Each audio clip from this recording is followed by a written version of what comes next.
ॐ नमः श्रीज्योतिराजाय विवेकानन्दसूरये सच्चिदसुखस्वरूपाय স্বামিনে তাপহারিণে। স্বামী শিষ্য সংবাদ, তৃতীয় বল্লী। স্থান বেলুড় মঠ নির্মাণকালে, বর্ষ 1899।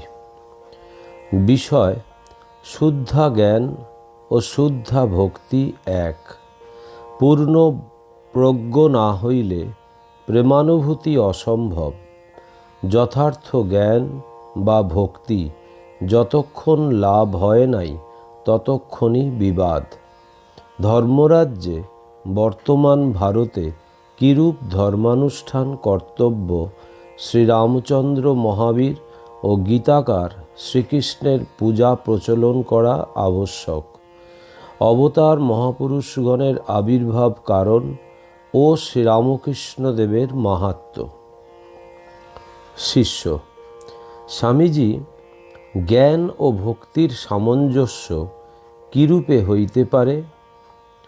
দেখিতে পাই, ভক্তি পথাবলম্বীগণ আচার্য শঙ্করের নাম শুনিলে কানে হাত দেন। আবার জ্ঞানমার্গীরা ভক্তদের আকুল ক্রন্দন, উল্লাস ও নৃত্য গীতাদি দেখিয়া বলেন, ওরা পাগল বিশেষ। স্বামীজি: কি জানিস, গৌণ জ্ঞান ও গৌণ ভক্তি নিয়েই কেবল বিবাদ উপস্থিত হয়। ঠাকুরের সেই ভূত বানরের গল্প শুনেছিস তো? শিষ্য: আজ্ঞা হ্যাঁ। স্বামীজি: কিন্তু মুখ্যা ভক্তি ও মুখ্য জ্ঞানে কোনো প্রভেদ নেই। মুখ্যা ভক্তি মানে হচ্ছে ভগবানকে প্রেমস্বরূপে উপলব্ধি করা। তুই যদি সর্বত্র সকলের ভিতরে ভগবানের প্রেম মূর্তি দেখতে পাস, তো কার উপর আর হিংসাদেশ করবি? সেই প্রেমানুভূতি এতটুকু বাসনা বা ঠাকুর যাকে বলতেন কাম কাঞ্চনা শক্তি থাকতে হবার জো নেই। সম্পূর্ণ প্রেমানুভূতিতে দেহবুদ্ধি পর্যন্ত থাকে না। আর মুখ্য জ্ঞানের মানে হচ্ছে সর্বত্র একাত্ম অনুভূতি। আত্মস্বরূপের সর্বত্র দর্শন, তাও এতটুকু অহংবুদ্ধি থাকতে হবার জো নেই। শিষ্য: তবে আপনি যাহাকে প্রেম বলেন তাহাই কি পরম জ্ঞান? স্বামীজি: তা বই কি, পূর্ণ প্রজ্ঞ না হলে কারো প্রেমানুভূতি হয় না। দেখছিস তো, বেদান্ত শাস্ত্রে ব্রহ্মকে সচ্চিদানন্দ বলে। ওই সচ্চিদানন্দ শব্দের মানে হচ্ছে সৎ অর্থাৎ অস্তিত্ব, চিৎ অর্থাৎ চৈতন্য বা জ্ঞান, আর আনন্দ বা প্রেম। ভগবানের সৎ ভাবটি নিয়ে ভক্ত ও জ্ঞানীর মধ্যে কোনো বিবাদ বিসংবাদ নেই। কিন্তু জ্ঞানমার্গী ব্রহ্মের চিৎ বা চৈতন্য সত্তাটির উপরেই সর্বদা বেশি ঝোঁক দেয়, আর ভক্তগণ আনন্দ সত্তাটি সর্বক্ষণ নজরে রাখে। কিন্তু চিৎস্বরূপ অনুভূতি হওয়া মাত্র তখনই আনন্দ স্বরূপেরও উপলব্ধি হয়, কারণ যা চিৎ তাহাই যে আনন্দ। শিষ্য: তবে ভারতবর্ষে এত সাম্প্রদায়িক ভাব প্রবল কেন, এবং ভক্তি ও জ্ঞানশাস্ত্রেই বা এত বিরোধ কেন?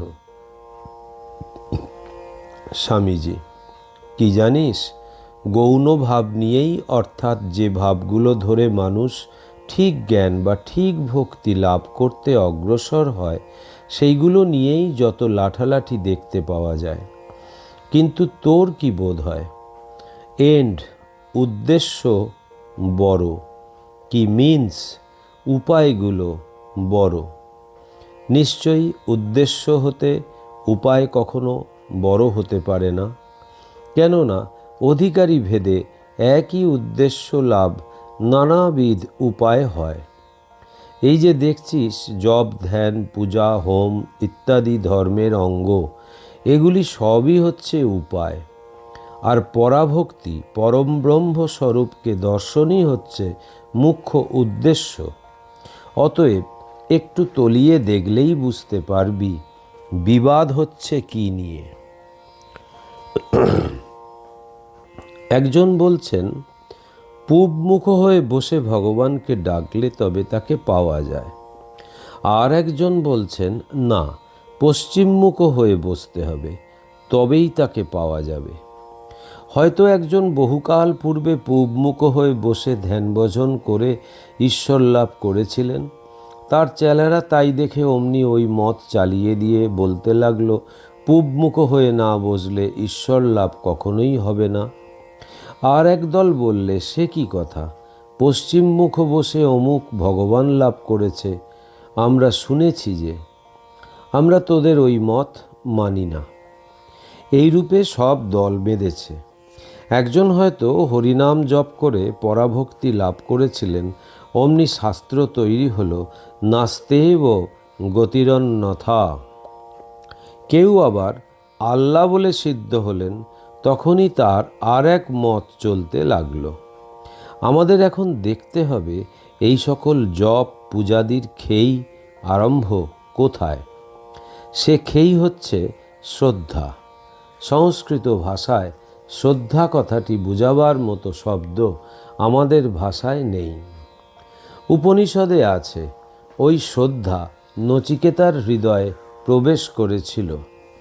একাগ্রতা কথাটির দ্বারাও শ্রদ্ধা কথার সমুদয় ভাবটুকু প্রকাশ করা যায় না। বোধহয় একাগ্র নিষ্ঠা বললে সংস্কৃত শ্রদ্ধা কথাটার অনেকটা কাছাকাছি মানে হয়। নিষ্ঠার সহিত একাগ্র মনে যে কোনো তত্ত্ব হোক না, ভাবতে থাকলেই দেখতে পাবি মনের গতি ক্রমেই একত্বের দিকে চলেছে বা সচ্চিদানন্দ স্বরূপের অনুভূতির দিকে যাচ্ছে। ভক্তি এবং জ্ঞান শাস্ত্র উভয়েই ঐরূপ এক একটি নিষ্ঠা জীবনে আনবার জন্য মানুষকে বিশেষভাবে উপদেশ করছে। যুগ পরম্পরায় বিকৃত ভাব ধারণ করে সেই সকল মহান সত্য ক্রমে দেশাচারে পরিণত হয়েছে। শুধু যে তোদের ভারতবর্ষে ঐরূপ হয়েছে তা নয়, পৃথিবীর সকল জাতিতে ও সকল সমাজেই ঐরূপ হয়েছে। আর বিচারবিহীন সাধারণ জীব ওইগুলো নিয়ে সেই অবধি বিবাদ করে মরছে, খেই হারিয়ে ফেলেছে। তাই এত লাঠালাঠি চলেছে। শিষ্য: মহাশয়, তবে এখন উপায় কি?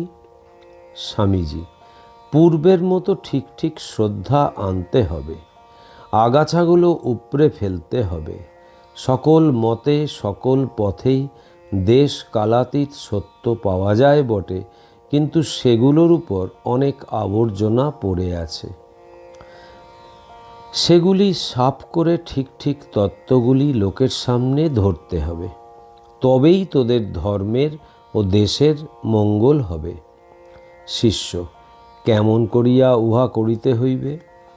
স্বামীজি: কেন, প্রথমত মহাপুরুষের পূজা চালাতে হবে। যারা সেই সব সনাতন তত্ত্ব প্রত্যক্ষ করে গেছেন, তাদের লোকের কাছে আইডিয়াল আদর্শ বা ইষ্টরূপে খাড়া করতে হবে। যেমন ভারতবর্ষে শ্রীরামচন্দ্র, শ্রীকৃষ্ণ, মহাবীর ও শ্রীরামকৃষ্ণ। দেশে শ্রীরামচন্দ্র ও মহাবীরের পূজা চালিয়ে দে দেখি। বৃন্দাবন লীলাফিলা এখন রেখে দে। গীতা সিংহনাথকারী শ্রীকৃষ্ণের পূজা চালা, শক্তি পূজা চালা। শিষ্য: কেন, বৃন্দাবন লীলা মন্দ কি? স্বামীজি: এখন শ্রীকৃষ্ণের ঐরূপ পূজায় তোদের দেশে ফল হবে না। বাঁশি বাজিয়ে এখন আর দেশের কল্যাণ হবে না। এখন চাই মহাত্যাগ, মহানিষ্ঠা, মহাধৈর্য এবং স্বার্থগন্ধশূন্য শুদ্ধ বুদ্ধি সহায় মহা উদ্যম প্রকাশ করে সকল বিষয় ঠিক ঠিক জানবার জন্য উঠে পড়ে লাগা। শিষ্য: মহাশয়, তবে আপনার মতে বৃন্দাবন লীলা কি সত্য নহে? স্বামীজি: তা কে বলছে? ওই লীলার ঠিক ঠিক ধারণা ও উপলব্ধি করতে বড় উচ্চ সাধনার প্রয়োজন। এই ঘোর কামকাঞ্চনা শক্তির সময় ওই লীলার উচ্চ ভাব কেউ ধরতে পারবে না। শিষ্য: মহাশয়, তবে কি আপনি বলতে চাহেন যাহারা মধুর সখ্যাদি ভাব অবলম্বনে এখন সাধনা করিতেছে তাহারা কেহই ঠিক পথে যাইতেছে না? স্বামীজি: আমার যা বোধ হয় তাই। বিশেষত আবার যারা মধুর ভাবের সাধক বলে পরিচয় দেয় তারা। তবে দুই একটি ঠিক ঠিক লোক থাকলেও থাকতে পারে। বাকি সব জানবি ঘোর তমভাবাপন্ন, ফুল অব মরবিডিটি, অস্বাভাবিক মানসিক দুর্বলতা সমাচ্ছন্ন। তাই বলছি, দেশটাকে এখন তুলতে হলে মহাবীরের পূজা চালাতে হবে, শক্তি পূজা চালাতে হবে, শ্রীরামচন্দ্রের পূজা ঘরে ঘরে করতে হবে। তবে তোদেরও দেশের কল্যাণ, নতুবা উপায় নেই। শিষ্য: কিন্তু মহাশয়, শুনিয়াছি ঠাকুর শ্রীরামকৃষ্ণদেব তো সকলকে লইয়া সংকীর্তনে বিশেষ আনন্দ করিতেন। স্বামীজি: তার কথা স্বতন্ত্র, তার সঙ্গে জীবের তুলনা হয়? তিনি সব মতে সাধন করে দেখিয়েছেন, সকলগুলি এক তত্ত্বে পৌঁছে দেয়। তিনি যা করেছেন তা কি তুই আমি করতে পারব? তিনি যে কে ও কত বড় তা আমরা কেউই এখনো বুঝতে পারিনি। এজন্যই আমি তার কথা যেখানে সেখানে বলি না। তিনি যে কি ছিলেন তা তিনিই জানতেন। তার দেহটাই কেবল মানুষের মতো ছিল, কিন্তু চালচলনে সব স্বতন্ত্র, অমানুষিক ছিল। শিষ্য: আচ্ছা মহাশয়, আপনি তাহাকে অবতার বলিয়া মানেন কি? স্বামীজি: তোর অবতার কথার মানেটা কি তা আগে বল। শিষ্য: কেন, যেমন শ্রীরাম, শ্রীকৃষ্ণ, শ্রী গৌরাঙ্গ, বুদ্ধ, ঈশা ইত্যাদি পুরুষের ন্যায় পুরুষ। স্বামীজি: তুই যাদের নাম করলি, আমি ঠাকুর শ্রীরামকৃষ্ণকে তাদের সকলের চেয়ে বড় বলে জানি। মানা তো ছোট কথা। থাক এখন সে কথা, এইটুকুই এখন শুনে রাখ। সময় ও সমাজ উপযোগী এক এক মহাপুরুষ আসেন ধর্ম উদ্ধার করতে। তাদের মহাপুরুষ বল বা অবতার বল, তাতে কিছু আসে যায় না।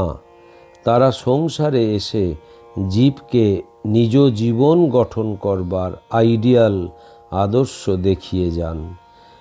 যিনি যখন আসেন তখন তার ছাঁচে গড়ন চলতে থাকে, মানুষ তৈরি হয় এবং সম্প্রদায় চলতে থাকে।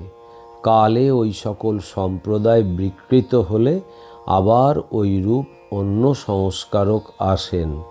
এই প্রথা প্রবাহ রূপে চলে আসছে। শিষ্য: মহাশয়, তবে আপনি ঠাকুরকে অবতার বলে ঘোষণা করেন না কেন? আপনার তো শক্তি বাগ্মিতা যথেষ্ট আছে।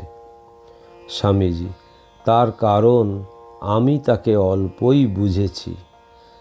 তাকে অত বড় মনে হয় যে তার সম্বন্ধে কিছু বলতে গেলে আমার ভয় হয়, পাছে সত্যের অপলাপ হয়, পাছে আমার এই অল্প শক্তিতে না কুলোয়।